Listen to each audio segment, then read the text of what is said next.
what his most recent Facebook update was. Happy 53rd birthday, Grandma. Fuck, I live in the Cross. I live in King's Cross. I lived there for a few years, and I'm worried it's making me... And I had been awake for 2 days because I was studying, and the fridge wouldn't shut. And no one questioned it, never made sense, but now it does, because what a teen mum's best at.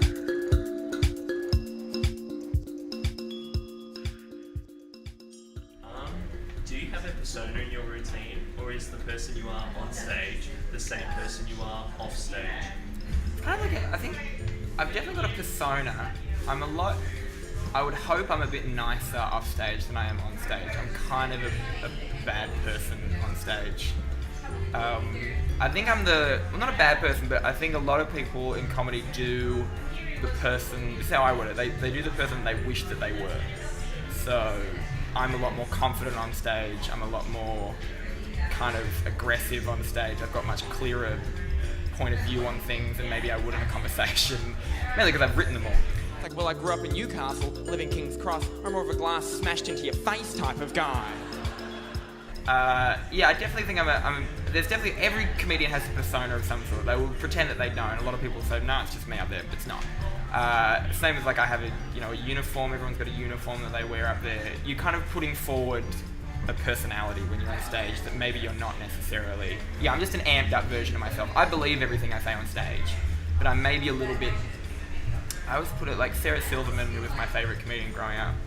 She said that her stage persona is arrogant and ignorant, and I think I'm a little bit that kind of like, I have the right views, but I'm going about them the wrong way. Like I always have a lot of my jokes are really bad ways to fix situations. Like, so I have a drinking, like I don't have a drinking problem. Maybe I did, but I don't anymore. But on stage I definitely do, and on stage I amp up my stories a lot. So yeah, I definitely have I'm a better and worse version of myself on stage. What's the most important message you feel you currently communicate to your audience? I think probably a lot of the gay stuff, a lot of gay shit. Yeah, I think I at least try and do, a kind of, my message at least I guess would be kind of be yourself. I think like I'm always that on stage. Like I'm always kind of I guess a kind of you is a strong way to say. I'm probably not allowed to swear against them.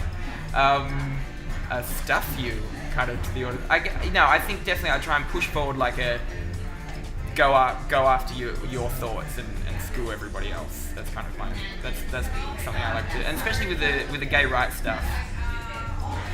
At this point now, I think a lot of my material, that kind of stuff, any kind of thing that inches towards political stuff, it's going after like just the worst people. People like the Westboro Baptist Church and things like that are just people that we can't stand for these types of people, and these are the reasons that they're wrong. And so, I definitely think my main angle is screw you. if that makes any sense. No, it does. The kind of Christian-y kind of bitch face of a girl kind of stood up when I wanted to say kind of my thoughts on it, and she said, well, Rhys, it doesn't relate to you, does it, because you're gay and God didn't make gay people. Joel Chris was fantastic. I love thank it. Did you feel a little stunned when the locals were shouting homophobic insults at you? A little bit. I mean, we're at a point when you dress the way that I do, and Joel dresses the way, and we act the way that we do. You're kind of a little bit used to it. It's an awful thing, but I'm kind of numb to that. I grew up in Newcastle. I've always been like this.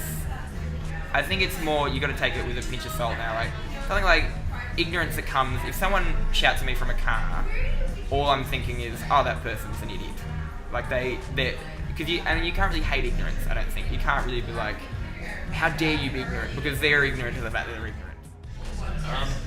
Do you feel that the way in which you spread your passionate message of equality for all sexual orientations is made easier through your use of comedy? I don't really think so, yeah. I think comedy, it's such a wanky thing to say, but like comedy is a very powerful tool. But by just by being something on television, being something on stage and stuff, even by existing, we're kind of promoting equality, hopefully. And hopefully that can be a kind of powerful thing to communicate to younger people that it's okay. It's okay, what you are is fine.